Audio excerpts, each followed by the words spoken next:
Well, good evening, one and all. Gosh, it's a joy to see all of you. I had no idea when I was going to do this, whether this would appeal to 2 or 20 or 200 or nobody at all. And this was a complete shot in the dark. And I told Carol I was thinking of maybe doing 3, and she said, that's too many, do 2. So we compromised, and I'm doing 5. Tonight's topic is the amazing stained glass here at St. Marcus. One of the reasons I chose to do this in July was I wanted to take advantage of the summer solstice because our days are so long at this time. But I see that God has given us some kind of heavy overcast, so their windows are not lit up as well as I was hoping. But that'll give you incentive next time you come for worship, either for Saturday or on Sunday, especially Sunday morning, to see them as they light up and see all the tricks that the sun plays as it comes up over the horizon and slowly marches its way down. The sun takes turns lighting up the different lances as it comes along. I'm going to talk to you tonight about the most famous artist in America whom you've never heard of. And it's extraordinary to me. In fact, when I first got here, I sort of knew I vaguely recognized a lot of the pictures of Christ, but had no idea really where they came from. And so out of curiosity, I started digging into it over the years and assembled the story. This is the most recognizable way of depicting Christ you will see in any religious format. You will see these images of Christ, that face of Christ and his way of depicting them are in thousands, probably tens of thousands of churches. And especially the scene of Christ kneeling in Gethsemane, which is, you can see our oil painting of it out in the hallway in the Creer Gym lobby. That was actually, Reader's Digest did an interview, and that is one of the 8 most endearing religious images in America in 1944. People absolutely love it. And this name of this guy, most of you have never heard of, is Heinrich Hoffmann. There is Heinrich Hoffmann as a young man. He was born in 1824 in Darmstadt, Germany, which is about 10 or 15 miles straight south of the Frankfurt am Main airport, one of the world's busiest. His parents were Heinrich Karl and Sophie Hoffmann, who always encouraged his enthusiasm for art. His mother tutored all of her 5 sons in drawing, but it was Heinrich who showed the greatest talent, and consequently, he always declared that he would be a painter and nothing else. Hoffmann's formal training began when he was 16 through an apprenticeship with the copper engraver Ernst Rauch. At 18, he entered the Düsseldorf Academy, a leading German academy and center of religious painting well into the 19th century, studying with Theodor Hildebrandt. During Hoffmann's 3 years at Düsseldorf, he displayed precocious talent, eventually earning him a place in the master class under the direction of the influential Wilhelm von Schadow. Von Schadow they called him a Nazarene, initially a derisive term, but later embraced by German romantic painters in the 19th century who strove for realism, faith, and honesty in their religious work. Hoffmann then spent the next 12 years visiting and studying in Europe's major arts centers, Antwerp, Paris, Munich, Dresden, Prague, and most importantly, Rome, where he lived and painted for nearly 3 years. He was influenced there by the German painter Peter von Cornelius, one of the founders of that Nazarene Brotherhood, and he was a strong force in the revival of German painting. In 1858, he married Elisabeth Werner. The couple would have no children. Hoffmann was not initially a religious painter. He found success in many other genres, including German history, Shakespearean figures, mythology, and especially the portrait commissions that dominated his work for the first decades.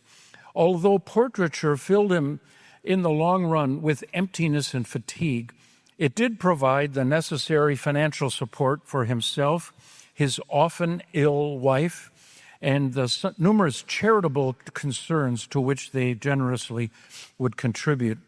Hofmann's great legacy, however, is as a religious painter, the genre that won him the greatest success and brought his deeply spiritual mind the most satisfaction. His interest in Christian art grew out of his own faith in the New Testament. One writer notes that he began each day and closed it by reading the Holy Scriptures, in which he was thoroughly at home. Ironically, religious painting didn't become his main focus until the 1880s, just as production of Christian art in Europe began to wane, due no doubt to the influence of Karl Marx and Charles Darwin. An appreciative article in a Munich art magazine once quoted him, "To be able to create high-quality works in religious art, it is not sufficient to be a gifted artist. You must also have devotion, and you must be sincere." Those who are trying to depict religious subjects, especially when the Savior is involved, without being moved in their innermost soul, do not have the capacity for this task, even though they may be the greatest masters of art in the whole world. We could compare this to a preacher who gives a sermon about a subject he does not believe in and that he has not made his own. Hofmann's first museum-purchased painting was The Capture of Christ. This is The Capture of Christ, was painted in 1858. This is called The Adulteress Before Christ, painted 10 years later in 1868, and it won him membership in the Dresden Art Academy in 1870, where he taught for over 20 years. His four greatest works were Christ in the Temple. I'm sure you've seen that before. In fact, I think that was in every one of the children's Bible story books that Northwestern and Concordia published. I remember seeing that in my Sunday school series and in my Christian Day School series. It's really famous. In fact, I believe there's a stained glass window of the boy Jesus in the temple at Grace downtown on the right-hand side in the transept window. This is called Christ in the Temple. It now is hanging in the Galerie Neue Meister, the Gallery of the New Masters in Dresden. During the intensive bombing of Dresden during World War II, the painting was moved out into the countryside for preservation. After the war, tastes had changed, and the painting was not rehung. The painting in Riverside Church today is his own, Hofmann's own copy. John D. Rockefeller, who was the patron and funder of the Riverside Church in Manhattan, was a huge Heinrich Hofmann fan, and he bought up everything he could. In 1888, he painted Christ and the Rich Young Ruler, now in Riverside Church in Manhattan. Mrs. Elise Drexler, an American woman from San Francisco, and the original owner, had bought the Rich Young Ruler from Hofmann. In a letter to him, she expressed the wish to know more about his concept of the painting. Hofmann replied that it was very difficult for him to recall and put into words his innermost thoughts and inspirations that were present when he painted. But then he tried to convey to her his philosophy. "What always interested me deeply in my art," he wrote, "was the expression in the faces of men and women, because that expression reveals the inner life of a person. Only painting and no other type of art, not even sculpture, can do this. I believe that people are attracted to my works because I succeeded in expressing some of the soul qualities and the spiritual setup of the figures in the paintings. The face of the rich young ruler, for example, shows clearly that he is ashamed, for he rejected what the Lord had asked of him. But a far greater challenge was the expression in the face of the Savior. His keen eyes should fathom the innermost recesses of the young man's soul, and at the same time they should express deep sympathy, for it is written that he loved him. You have to judge for yourself whether I have accomplished this task or not. And if you want to see what Carl Ryman thought of it, you can see that expressed in the westernmost of the lancet windows here at St. Marcus. You'll notice that Ryman, the stained glass artist, took some real liberties as he turned these paintings into stained glass. And he decided as a unifying feature that all of them were going to be outdoor scenes, even the ones that Hofmann had painted with buildings around. So this looks like it was right in front of a building. Carl Ryman cut all that stuff out and just had that crazy blue sky. And I'm going to tell you more about that blue sky a little bit later. This is probably his most famous work. Like many of Hofmann's religious paintings, Christ in Gethsemane soon found a home in an American collection. Purchased by John Zeile, so treasured was the picture that it was the only object saved from the collector's house when it was destroyed in the great San Francisco earthquake and fire of 1906.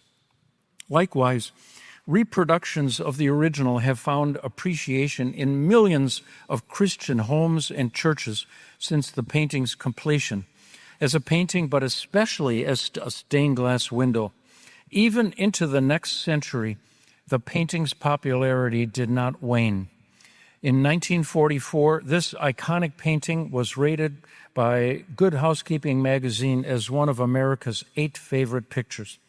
In 1932, the famous oil tycoon and philanthropist John D. Rockefeller purchased Christ in Gethsemane and donated it to the Riverside Church in New York City.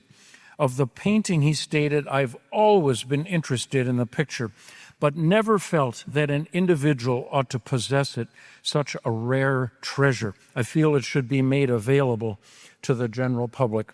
Thank you, Mr. Rockefeller. We are glad you did. This one is called Portrait of the Savior, of Christ the Savior. Also, it's hanging at Riverside Church. And I have a special sort of bond of love with that picture because when I was planting a church high up in the Andes in one of the poorest neighborhoods in Medellin for my intern year in Colombia, we were meeting in a rentable room in a guy's house, and it was made of just poured concrete walls, concrete floor, concrete ceiling. And we managed to find some benches that we could use, and I had a little table as like a little altar. But then I thought we need something to make this look a little bit churchy. And in Medellin, Colombia, I found a print. I found this print in an art shop, and I bought it, and I tacked it to the wall. So that was the reredos of our altar in Medellin, Colombia. It was pretty big. It was like a poster. You know, like guys in our dorm had like Baywatch posters. This was a Jesus poster, and I was mighty glad to put it up there. The following one, also very, very famous. Jesus looks like a football coach there who's saying, "We're going for 2." That look, he made Jesus look the same in all his drawings and paintings, and he sort of stamped. I think he personally decided what Jesus was going to look like in American churches, because they all look like that, and I think they just got sort of swept up in it. Oh, I forgot to tell you, that picture of Christ in Gethsemane was so beloved. He did it in 1890. I don't know what St. Marcus's second church had in their altar, but word of that got around like it was electrifying. Newspapers and magazines printed it, and everybody wanted a piece of it. And by 1900, by the 25th anniversary, this photograph right here was taken in 1900 on the 25th anniversary of St. Marcus, and you can see the altarpiece is they commissioned, here in Milwaukee, commissioned an oil on canvas copy of that famous prayer in the Garden of Gethsemane. And then when the new church was built in 1914, to save money, they saved and used the old altar, the old pulpit, and the old baptismal font, even though, as you can see, it's a little bit out of scale because the new church was about a third bigger than the old one. So the altar looks a little undersized, doesn't it? That's one of the reasons I don't grieve too much that perished. The church got tired of it in 1949, and a committee decided, we're going blonde, everybody. We're going Swedish modern. It's time for mid-century modern. And so they took all that stuff out, and there was blonde stuff in here. The stuff you see before you now, the altar and pulpit, were salvaged from the old St. Jacobi Church on 13th and Mitchell. That building, sadly, was destroyed when St. Jacobi sold the land. They moved out to the town of Greenfield, and thankfully, some of their members put a syndicate together and bought the salvage rights to the altar, the pulpit, and the lectern, and we were able to save them. The old St. Jacobi was very similar in size to St. Marcus. In fact, they looked a lot alike, both red brick with two big square towers. And that is the oil painting. We saved it. It's been restored twice. It's taken a lot of abuse because we hang it in the school. It's probably going to have to be restored again. Somebody punched a hole in it, I'm sad to say. These are the three collections of drawings that Heinrich Hoffmann did. They sold by the millions. They were extremely popular, especially here in America. The first one is called Gedenke mein. That's German for think about me or think of me. It's a prayer to Jesus. The second one is called Kommet zu mir, come to me. And the third one, Friede sei mit euch, peace be with you. Hoffmann, speaking of peace being with you, Hoffmann's wife Elizabeth suffered frequent ill health, and she died in 1891, leaving Hoffmann a widower for 21 years. Heartbroken, he soon resigned his position at the Dresden Academy, and he withdrew to his studio, where he still continued to draw, paint, and receive guests. He died in Dresden in 1911. Hoffmann's religious painting found great appreciation among Americans, which accounts for many of his best works being here in this country, saving them from the devastation of World War II that claimed many of his other works. By the time of his death, his paintings were deemed in Europe old-fashioned, and eventually his surviving art was consigned to museum vaults or collectors' attics and forgotten. Only in Christian homes and churches have his paintings and his prints been cherished and displayed proudly. American churches in the eastern half of the country, especially those built between 1880 and 1930, are absolutely loaded with copies of Hoffmann's drawings and paintings. Some are paintings, most are stained glass windows, whose designs are taken from his paintings and those three pen and ink portfolios. Here's an example from Gedenke mein. Have you seen that pose before? If you swivel your head, you'll see it in the back. It's the window on the right. That pose of Jesus hauling Peter out of the water came from Gedenke mein. Have you seen that before? It's right here. Those are the Emmaus disciples. And that, fortunately, was an external scene, so he didn't have to change quite as much. There's some really interesting features of that. One is it's an artist conceit to show a rural person wearing a little Italian felt hat like that. Whenever you see that, that says country boy, or you're supposed to think that. Another strange thing is, what do you think about Jesus' shoes in this scene? There aren't any. That's impossible. I know that his feet probably had calluses as thick as leather, but there were no paved roads and there was no grass. He was walking on gravel. I don't, unless you are an Indian shaman, I don't know how anybody would want to walk on gravel for a few miles. So I'm sure Jesus had sandals. I am sure that when we talk to Jesus in heaven, just say, Jesus, do you mind telling us, did you have sandals on your walk to Emmaus? Is it stigmata? I'm not. Yes.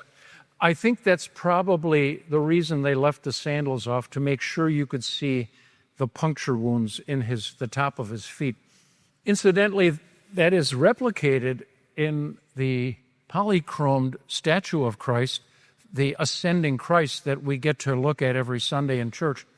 And what's really interesting to me is there is a drastic incongruity in there, and I'm going to give you a little clue and see if you can figure it out. There is something really wrong with that picture. And I'll tell you just a little clue. Look towards the bottom of the picture. But I'll see if you can dig it out. I'm not going to tell you. See if you can figure it out. Does that look familiar? Oh, yeah. It's right above you. That's the famous Jesus at the home of Mary and Martha. Now, in Hofmann's drawing in Gedenkemein, he has them inside. But Karl Reimann, the stained glass artist who did our work for us, wanted, as I said before, everything has to be outdoors, because he used the sky as a unifying feature of his work to tie everything together. So all of the interesting features of that home disappear. But even the exact pose, Mary is listening. Martha is putting a wine flask on the table. By the way, if any of you are Saturday afternoon worshipers, you get a treat that we Sunday morningers do not get. When the sun is starting to get low, the rays of it, especially in winter in summer, when the sun is more this way, the sun's rays come slanting down through the skylight, and they just hit that bottle of wine, and it's like it's on fire. The thing shines like the sun. It's a really unique effect. Have you seen that one before? Where is that? It's out in the atrium, correct. It used to be the last of the 3 lancet windows, but when we knew we needed a doorway into the atrium in the back as an exit, we had to take that whole thing out. But we knew that decision was coming, so when we had Anderson Ashton design our atrium for us, we put in a great big arched window, which was just for the first couple of years clear glass.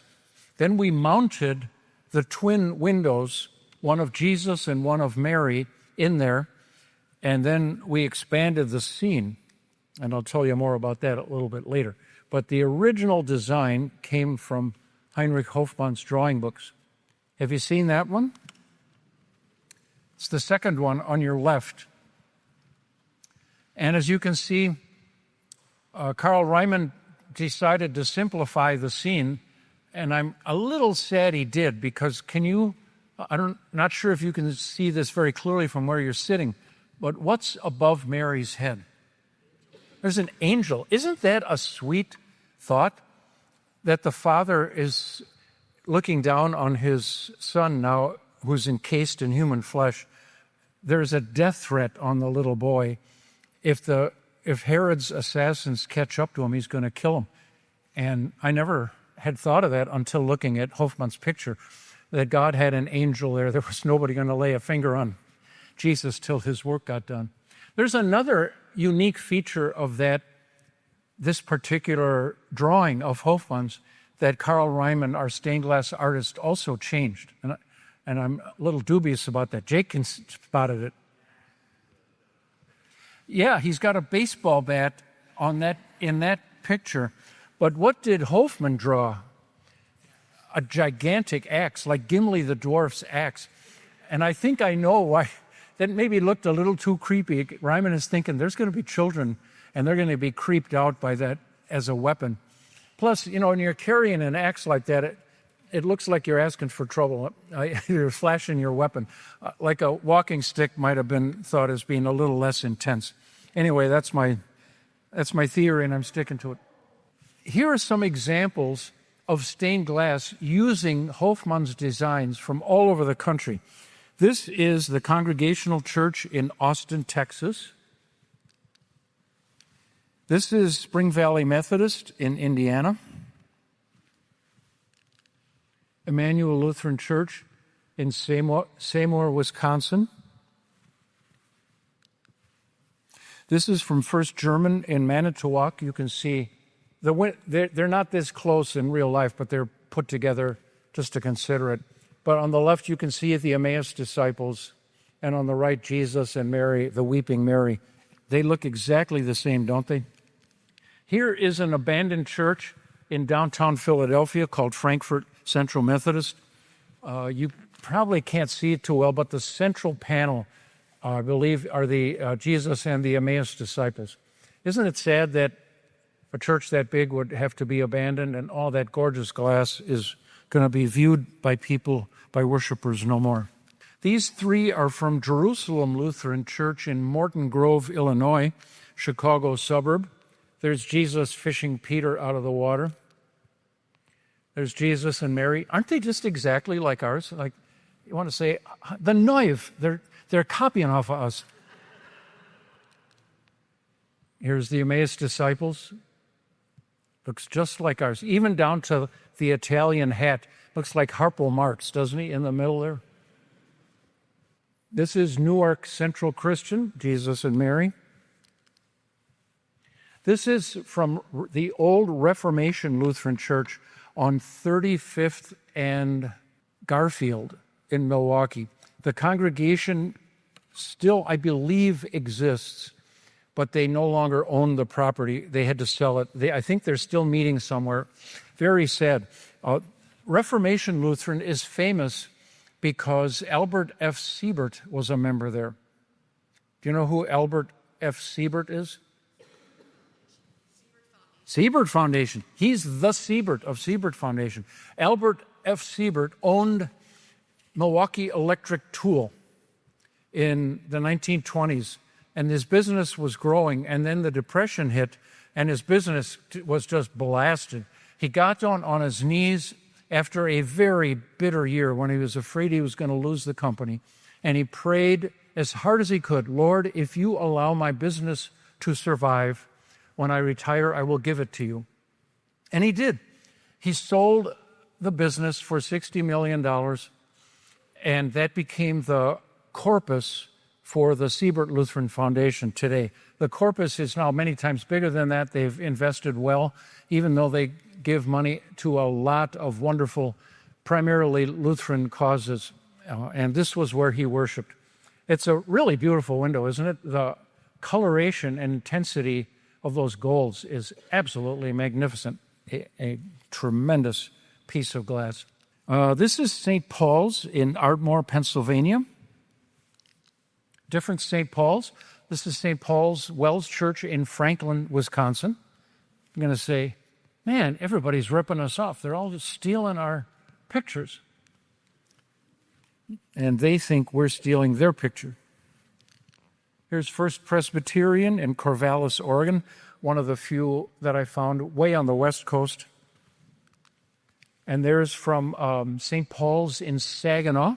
See, does that one look familiar? Right there it is.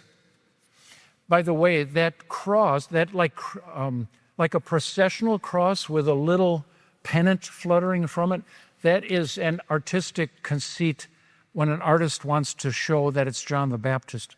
Especially, you will often see a child holding that next to a lamb, and that's religious symbolism for the baby John in his mother's womb, leaping at the good news that the Savior of the world was going to be born. But the artist has to give you some cues to figure out what it's about. And the lamb isn't a lamb; it's Jesus. So he's jumping for joy to see Jesus. St. Marcus Lutheran Church's leadership was as entranced by Hofmann's work as anyone in America. Its first worship space at its founding in 1875 was just the upper floor of a house on Beaubien and Short Street. Now we call them Palmer and Garfield. The congregation built a proper wooden frame church in 1881 with an ornately carved altar painted white and gilded in the fashion of the day. It is unknown what kind of design or art was in the large centerpiece mounted on the reredos at first. Hofmann's Christ in Gethsemane in 1890 took the American Christian art world by storm, and St. Marcus must have commissioned a local painter to do a copy in oil on canvas. The earliest known photograph of the church's interior was at the 25th anniversary year of 1900. I showed you that picture a few minutes ago. It shows the Hofmann copy above the altar, and when the much larger red brick church was built in 1914, the old altar and painting were installed. They graced the front of the church until 1950, when the congregation's leadership removed all the old white Gothic chancel furniture and replaced it with Danish blonde modern Gothic. The painting was saved, however, and it now hangs in the south lobby of the school's Career Center. In 1913, the church's building committee selected local stained glass artist Carl Reimann to design and build the stained glass windows for the new church. Transoms over the doors, 6 large lancet windows on each side of the nave, 2 huge transept windows, and 1 equally as large in the balcony. Reimann was instructed to use Hofmann's figures from the life of Christ. The entire St. Marcus stained glass project in 1914 cost $2,035. Well, I think that's a little high. Individual donors and various groups contributed all necessary funds. So if you look around the church, the donors are usually identified. So right under Jesus' feet, if I wander over, it says, Gestiftet vom Männerchor Concordia. That means it was instituted or donated by the Concordia Men's Choir. And each of the donors has been painted in as you walk around. So all of those people, isn't this something? Every person who gave money for those windows is dead. But their gift lives on long after they did. And one of the things, if you're worried you're going to be bored in heaven, one of the things we can do is we can get a bus, and we can get on the bus and drive around and say thank you to all the people who designed and paid for the windows, because we've enjoyed them a bazillion times, and I hope to live long enough to see them for a second bazillion. Our windows over here back in, it's either the late 80s or early 90s, were really starting to come apart. These panes are held together by lead, real lead. We're protected, though, from lead poisoning by the protective work of the God, the Holy Spirit. I think no one has ever gotten lead poisoning from being at St. Marcus. But lead does oxidize. It's nice and shiny and silvery when it's new, but as it oxidizes, it turns into a crumbly white powder, and slowly the metal starts to disappear. That's when panes start to bulge, or they get wiggly, or they get really loose, and you can hear them rattle when the wind blows.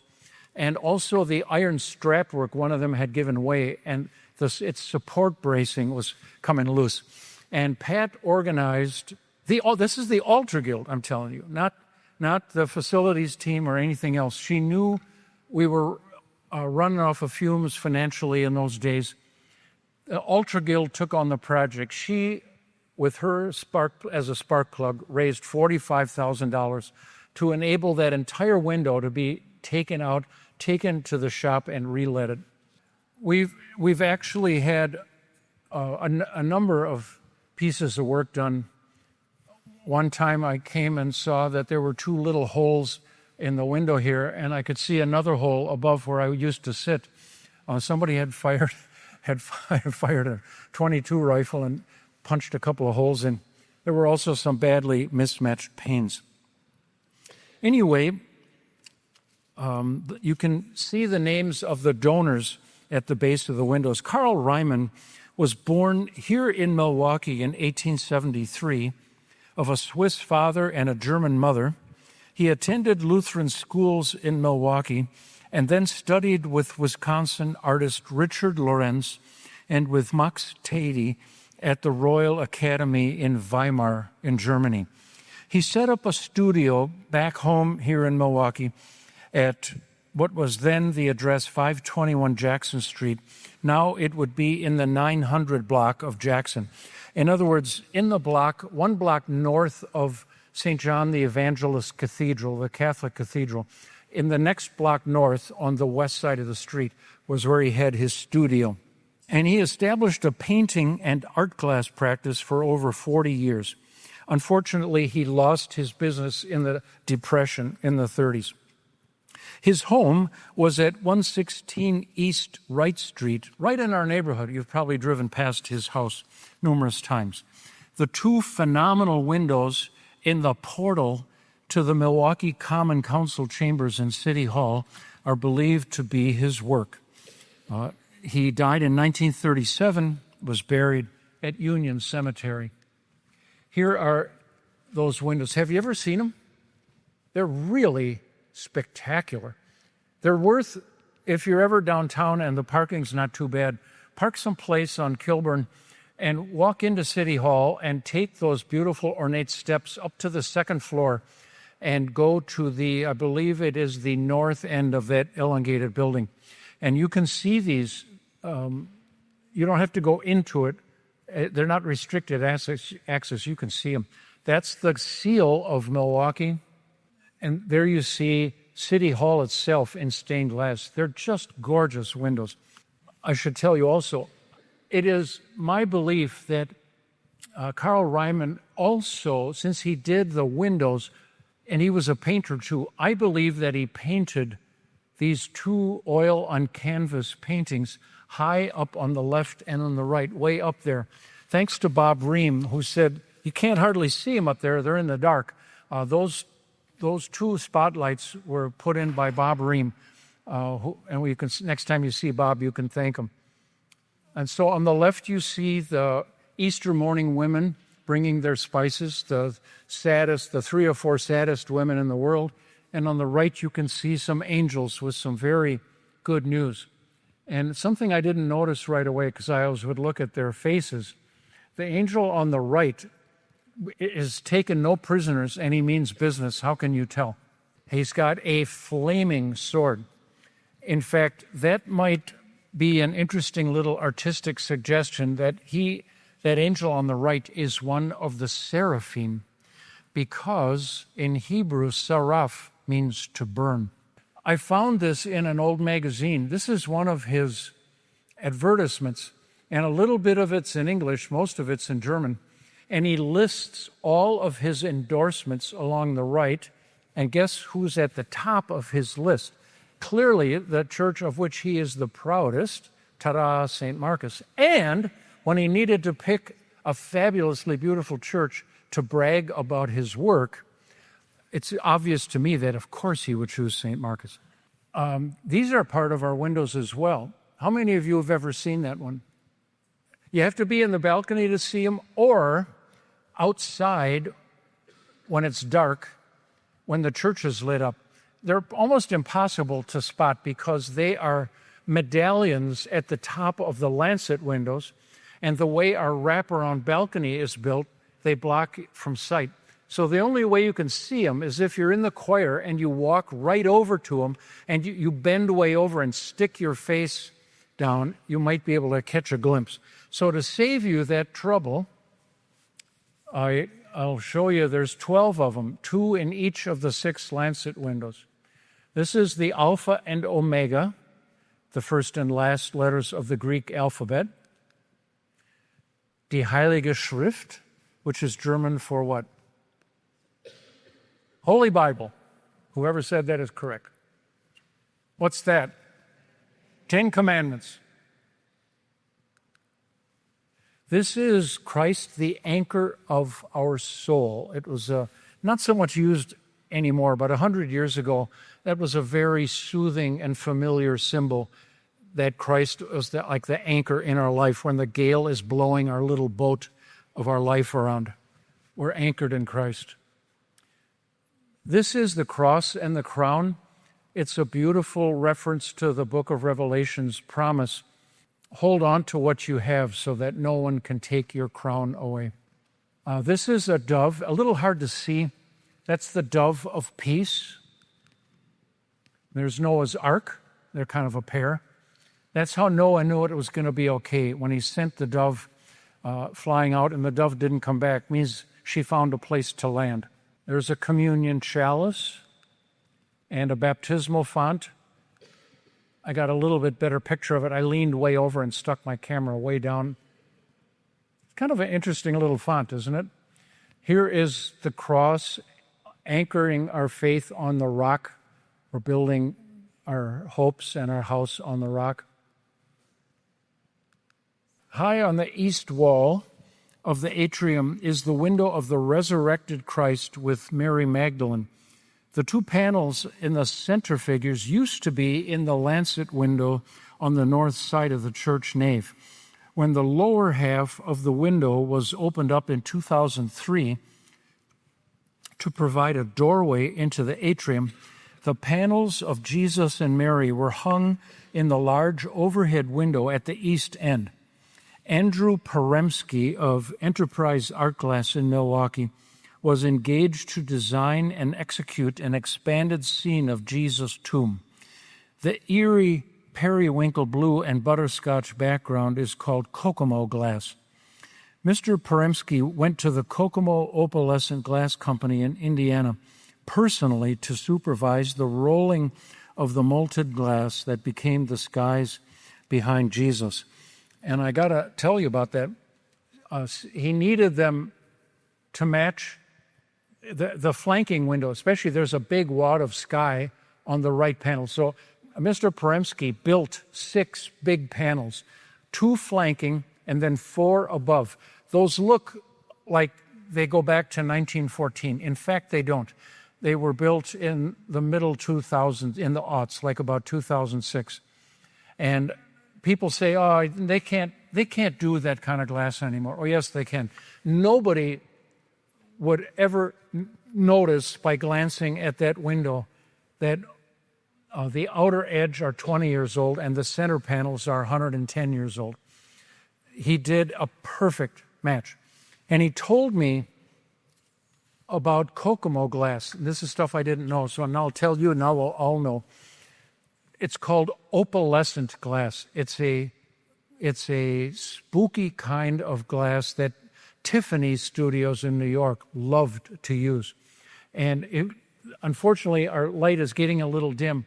You can see it a little bit, but Sunday morning is the best time to see it, when the morning sun just blasts through these windows. You've noticed that the skies unifying all of our windows in the church are all the same. That's opalescent glass, and it's only made in one place in America, in Kokomo, Indiana. And Andrew Paremsky knew how it was made, and he's giving instructions because it's basically combining 2 different colors. And so he had them pour a vat of each color. I call them butterscotch and periwinkle, kind of a grayish blue and then a goldeny butterscotchy color. And they ran the agitator a little bit, but he said, not too much. I don't want it to be all homogenized. I want it good and streaky. And they poured it out on a sheet, smoothed it off, ran it through the oven, popped out. They took it out of the frame. Andrew took it over to where there was light. He said, no, you agitated it too much. Cut the agitation in half. They grumbled a little, but he had driven all the way from Milwaukee, so they were inclined to humor him. So they mixed up a new batch and only ran the agitator half as much, poured it in, skimmed it off, got it nice and flat, ran it into the oven, baked it, rolled it out, stood it up. Andrew takes it over to the sun, says, no, not streaky enough. He said, do it again. This time don't agitate it at all. Just dump the 2 barrels in, just as is, and pour it. And that's what he did. And he said, now you got it. That's what I want. And he had driven his glass truck all the way to Kokomo, and he stacked up a ton of panels that he'd need to do that whole expansion scene. And he completely nailed it, getting all of that Gothic tracery over the top of the windows. That looks just perfect. It's a perfect match for the big transept windows here on the inside. There he is. I adored Andrew. He worked for us for 30 years. He's a wizard. There he is on the scaffold installing the Reformation windows out in the atrium. Really, our atrium is St. Marcus Art Gallery. Everybody usually looks at people when you're going through it, but sometimes just look at the walls. Those are all commissioned pieces. This is the centerpiece of a gigantic triptych painted by a woman named Emily Abeling. Her name is Emily Abeling. And that's the centerpiece, Christ and the Last Supper. It's done in a modern way. Very remarkable painting. These are the windows that Andrew Poremski executed in the year 2020. The COVID year was a good year for us because that's when these came into being. 3 important scenes, 5 different scenes of important people, and then across the top are 8 little snapshots of the gifts that the Reformation brings to us. This is a triptych of what's called Pentecost Today, as though Pentecost were happening around St. Marcus and in our neighborhood. It was painted by a woman named Stephanie Behrens. This is called The Shattered Christ, and there you can see the artist. His name is Tim Pearson, and he lives in Crete, Illinois, where Carol is from and where her mother was living at the time. And we saw an example of that in a Christian coffee shop, and we fell in love and stood and stared at it and asked the owners of the coffee shop about it, and they said, oh, yeah, Tim Pearson did that for us. And we said, do you think he would do one for us too? And sure enough, he would. What I really I like many things about that. I like the message it sends, a silent message that this school is all about Christ crucified. But what I really like about it is, number one, it's low, and it's made of metal, welded metal, so kids can touch it and they can't break it. Kids always want to touch things. Let them touch Jesus. I'm glad if they would. Second, I liked it because it's brown, like most of the kids who go to our school. Most of the kids in our school are African American. This is a Jesus that doesn't look Norwegian. He looks more like them. I like that feature. He's more universal. And I like it because, well, I said the 3 reasons. It sends a message, it's indestructible, and the color is really cool. Next week, 6:30 p.m., will be the history of our city, Milwaukee. Thank you all for coming.